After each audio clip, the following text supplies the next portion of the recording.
Imagine this. You are on a flight cruising along and suddenly you are hurled back in time. In a blink of an eye, you are in the 1940s. That's the premise of this movie. It starts on a beautiful day. An airplane called IF-42 is flying from Dallas to London. Two pilots, William and Daniel, are at the controls. Everything seems fine until the plane's instruments start acting up. Captain William contacts air traffic control, but they assure him that the sky is clear.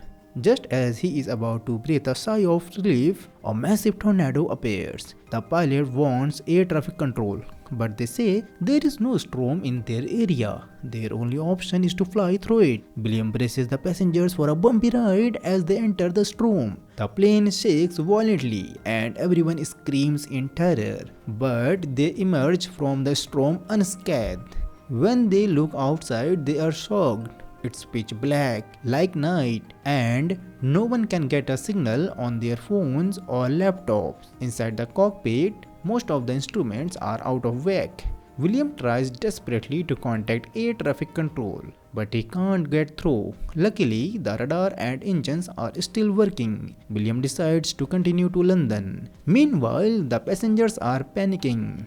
An air hostess named Cameron tries to calm them down. There are two history buffs on board, researching the London War, and there is an elderly man writing down everything he says. William is confused about their location. He tries to turn the plane around, but he can't figure out where they are. Then something appears on the radar. At first, it looks like another storm, but it's even scarier. The pilots realize they are seeing fighter planes dropping bombs on a city. When the passengers saw the explosion below, they were terrified. It was then that the historians noticed something astonishing.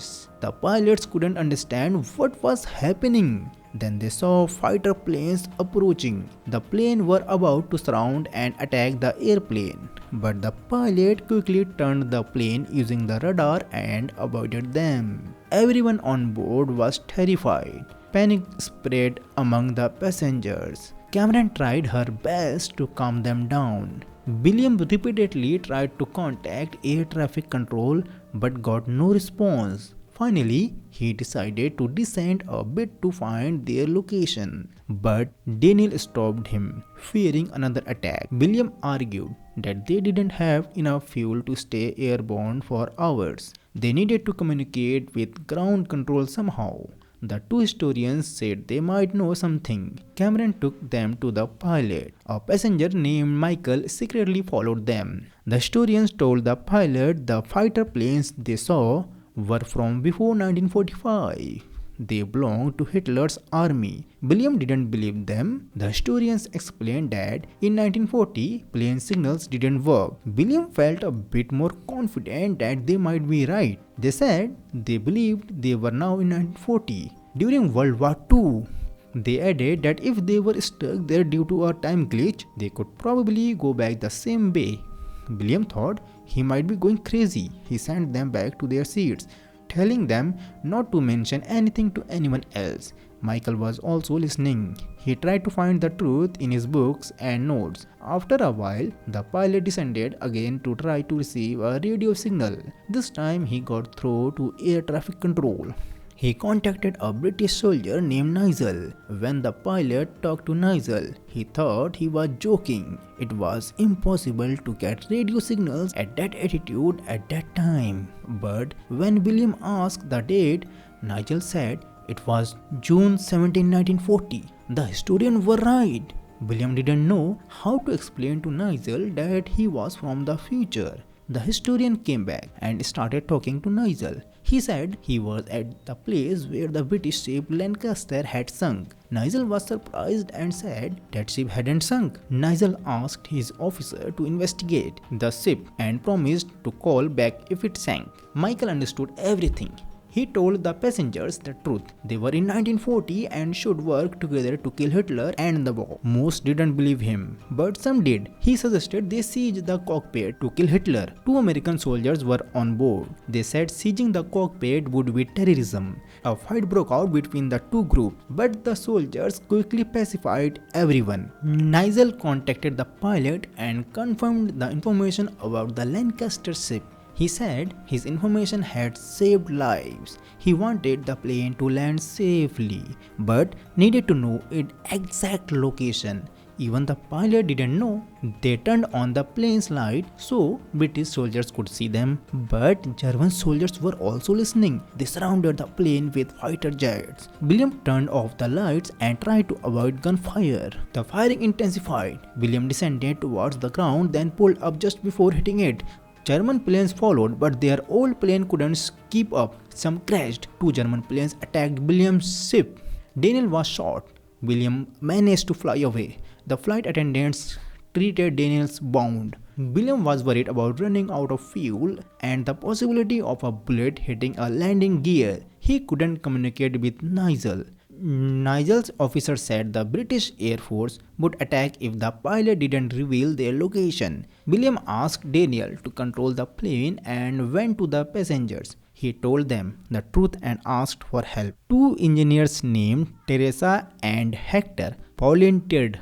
Teresa fixed the plane's problem, but the landing gear still wouldn't come down. Hector took a risk, jumped out of the plane, and opened the wheels with a hammer. He held the wheels to prevent them from falling due to air pressure. The wheels were fixed and Hector returned to the plane. William went to the cockpit and contacted Nigel. He said they had 80 minutes of fuel left and needed to land quickly. Two more German planes arrived and attacked, breaking the plane's window. Everyone was terrified. William performed maneuvers and collided the two German planes. The historians had an idea. They suggested removing the plane's radar and sending it to Nigel. Nigel could use the radar to land them safely, as this technology didn't exist at the time and might be why they were sent on this plane. Then a missile hit the plane's engine and the plane started to fall. With great effort, the pilots restarted the engine. They talked to Nigel and decided to drop the radar. It was later revealed that the missile was fired by the British Army itself. Nigel ordered his officer to stop the attack and retrieve the radar. Everyone on the plane wrapped the radar in a cloth, attached it to a parachute, and threw it down. But the Germans overheard their conversation and arrived first to collect the radar. British soldiers also arrived and attacked the Germans. The radar reached the British troops, but the Germans attacked the plane again. A missile hit the plane, creating a large hole. People started falling out. William refused to give up. He performed a daring maneuver that amazed everyone. The plane was saved, but the danger wasn't over. Nigel guided them using the radar, but the German army attacked again. This time, the British Air Force fought back fiercely. A strange shadow appeared on Nigel's radar,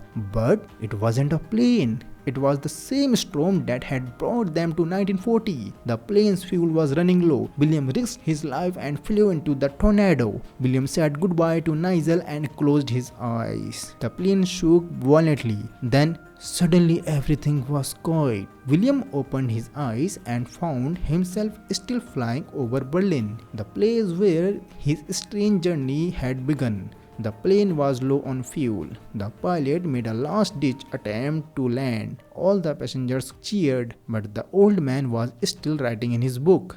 The old man's book contained a map of the same route he had traveled. The book was titled "The Radar System That Saved Europe." When the old man closed the book, we learned he wasn't an ordinary man. He was the same Nigel who had helped the plane in 1940. And that's here the movie ends. So friends, how did you like the story? Do tell us in the comments. And for such movie explanation, subscribe to Movie Recap English. See you in the next movie. Till then, bye bye, take care.